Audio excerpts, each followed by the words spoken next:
मणिपुर लेंगाकना चिंगी मनुंग हंजिनबा खुलसिंग यावना मणिपुर पुंबदा इलेक्ट्रिक मई फंगनबा पांदम थमख्रबसु इलेक्ट्रिक के मंगाल फंगदबा खुल क्या ngasisu leiri science and technology के खम थेंगना साखोलबा मतम असिदा इलेक्ट्रिक मई फंगदबना उसान गे थांदुना हौगलकलिबा महिरोय क्याना तुंगी पुंसी सेमनबगिदमक लाइरिक पाहौरी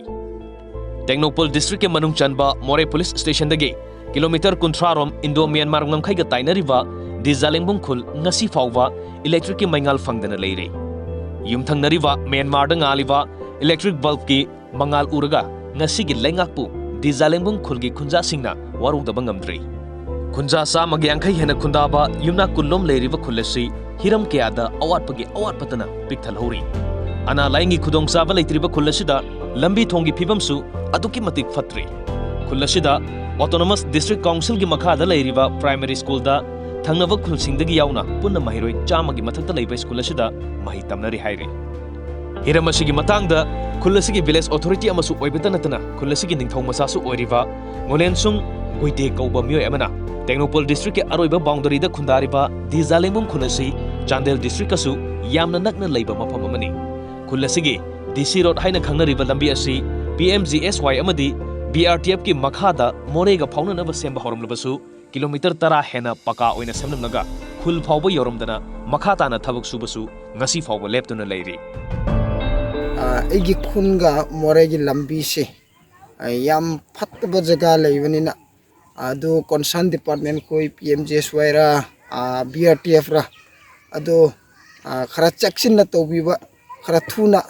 तौबा लोइसिनबा यादी ngasi रिक्वेस्ट तौजनिंगे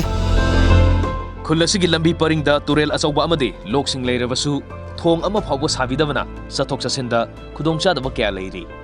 नोंजु था मतमदा खुंजा क्या अमना अना एक यावरपा मतमदा अमदि अथु अकाइगी ओइना मोरे फावबा चटपगी मतमदा अवाबगी मथक्ता अवाबा हाइबदु ओइरि हाना युमथंगनरिबा म्यांमार रोमदा लंबी थोंगी फिबम येंगलगा म्यांमार फावरगा चटपा यारमलगसु हंदकी कोविड-19 गे लाइसेट असि लाकपदगे इंडो म्यांमार बॉर्डर थिंजिन खिबसिना म्यांमार फावरगा चटपसु याखिद्रे hockey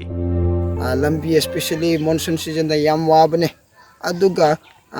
in terms of any emergency anaba kare kara gumbal leba matam dasu chappa lakpa yam waba lambi amani hujik phau electricity leitabase akoi yam nungaite haina ngasi phongdok jare maram aduna state asigi ngamkhai ngaktuna leiriba dizalemung khul asigi awat apasing lengakna athuba matamgi manungda mijeng jangbi pham thokle maduna trabadi atombigi masagum thambiriba dizalemung khulgi khunja sing yumthangnariba Myanmar leibakna pukhiba yabagi phibam lakpa yari